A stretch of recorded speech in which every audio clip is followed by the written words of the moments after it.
बिस्मिल्लाहिर्रहमानिर्रहीम अस्सलाम वालेकुम। जैसे कि लास्ट हमने 465 MCQs तक डिस्कशन कर ली थी। अब हम 466 से ऑनवर्ड इंशाल्लाह आज हम कंप्लीट कर लेंगे सारी की सारी जितनी भी गिवन सीरीज है। ठीक है, इंपॉर्टेंट क्वेश्चन की। चलिए, कह रहा है पेटेंट बिलोंग टू, आपको पता है पेटेंट एक इंटेंजिबल एसेट है, एक कॉपीराइट है। ठीक है, यानी कि काम करने का। तो लेबर का ताल्लुक पेटेंट से नहीं है, लैंड का भी नहीं है, कैपिटल एंटरप्रेन्योर का ताल्लुक पेटेंट से है। फॉर एग्जांपल मैंने KFC ओपन किया, तो अब KFC का मैंने पेटेंट ले लिया, ये मेरा बिजनेस है ना, तो पेटेंट किसी ना किसी बिजनेस के अगेंस्ट आएगा। ठीक है, तो मैंने बाटा इसकी ब्रांच ओपन करना चाहता हूँ, कर नहीं सकता क्योंकि बाटा ने अपना पेटेंट लिया हुआ है। ठीक है, इसी तरह फॉर एग्जांपल कि मैं पिज़्ज़ा हट ओपन करना चाहता हूँ, डोमिनो ओपन करना चाहता हूँ, या कहीं और जे डॉट का ब्रांड ओपन करना चाहता हूँ, अब कर नहीं सकता क्योंकि जे डॉट के पास पेटेंट है। तो पेटेंट का ताल्लुक एंटरप्रेन्योर के साथ होगा। 67 देखते हैं। 67 में कह रहा है MR is greater than MC when earn super normal profit. कहता है MR MC से ग्रेटर है, वो ये कह रहा है कि मार्जिनल रेवेन्यू ग्रेटर है मार्जिनल कॉस्ट से। तो हम क्या करेंगे, सुपर नॉर्मल प्रॉफिट अर्न करेंगे। तो हम ये कहेंगे कि जब भी प्रॉफिट अर्न करना होता है, तो प्रॉफिट अर्न करने की फर्म इक्विलिब्रियम कंडीशन ये है कि firm earn maximum profit, firm earns maximum profit where MC is equal to MR। जब MC और MR इक्वल होंगे वहां पे फर्म का मैक्सिमम प्रॉफिट होगा, MR ग्रेटर देन MC पर नहीं होगा। सो ये फॉल्स है। ठीक है जी।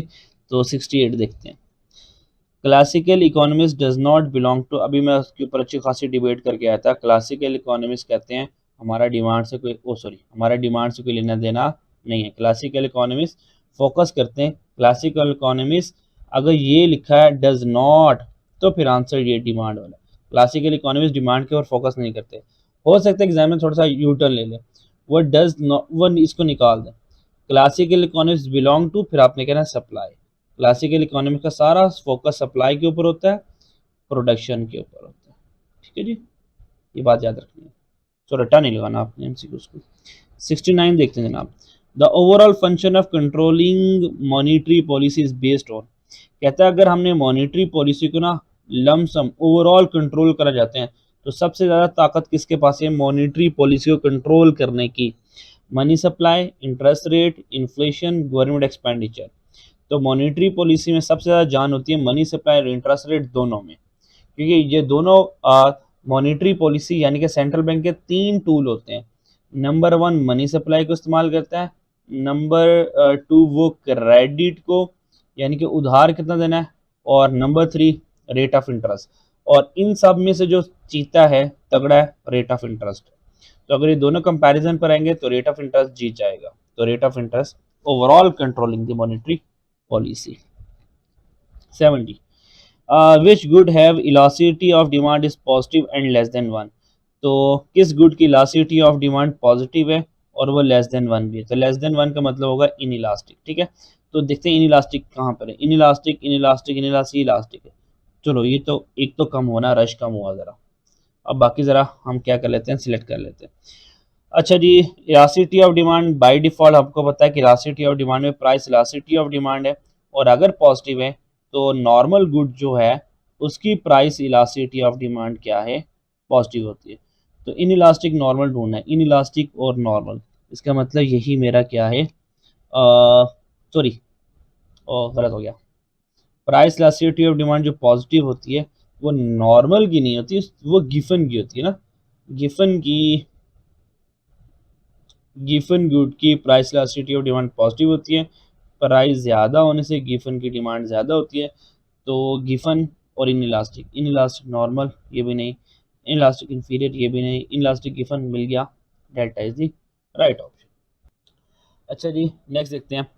71 व्हेन बैंक बाय कार, अगर एक बैंक कार बाय करता है और transfer ownership to another customer, और दूसरी कस्टमर को ओनरशिप ट्रांसफ़र कर देता है डेफर्ड बेसिस पर।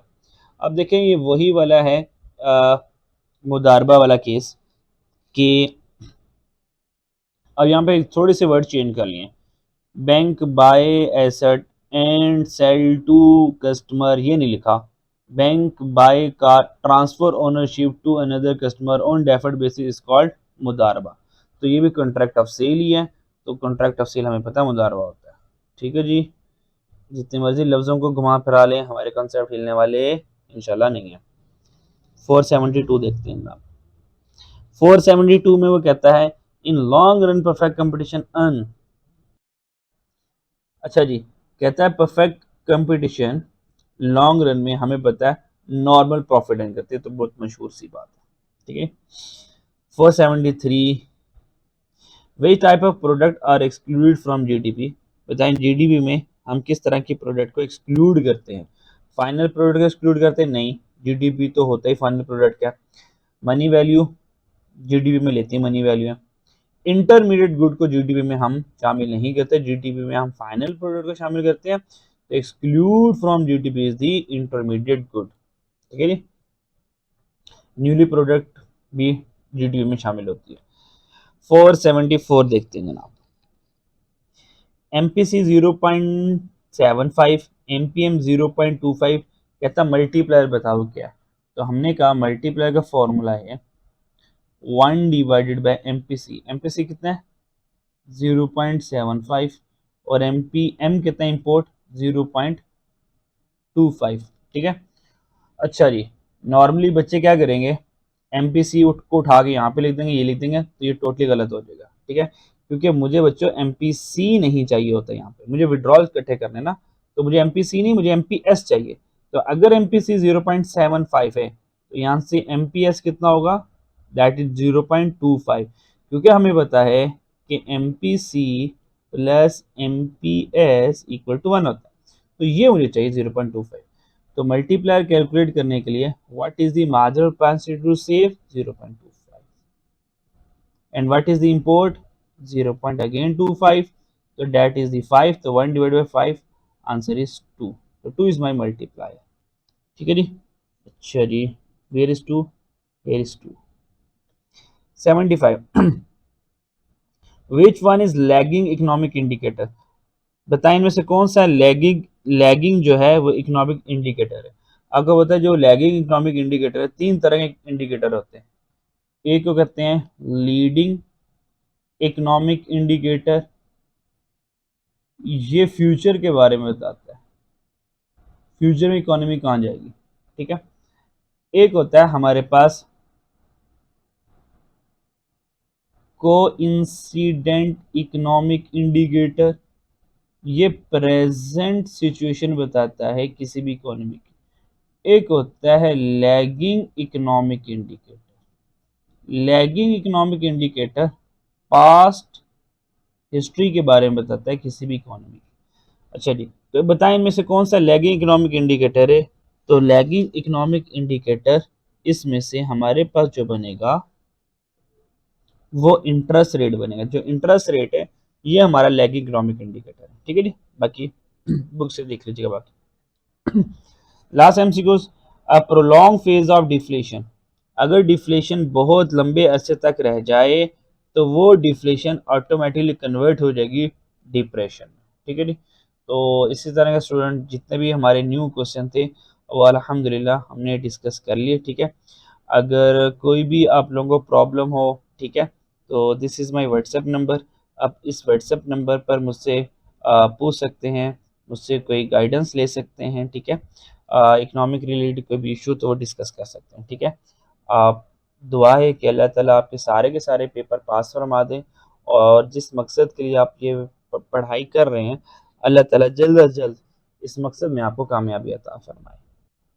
और इसके अलावा अगर कोई सीए से रिलेटेड कोई गाइडेंस चाहिए हो, कोई रहनुमाई चाहिए हो, और या इंशाल्लाह पीआरसी पास करने के बाद पेपर सिलेक्शन में कोई हेल्प चाहिए हो, तो बेशक आप मुझे without any hesitation you can contact to me at this number. ठीक है, अपना ख्याल रखिएगा, मुझे दुआ में याद रखिएगा, और ये सारी जो फाइल्स होंगी और वीडियोज़ होंगी दोस्तों से भी शेयर कर लीजिएगा। ठीक है, ताकि उनका भी फ़ायदा हो जाए। अल्लाह हाफिज़, अपना ख्याल रखिएगा।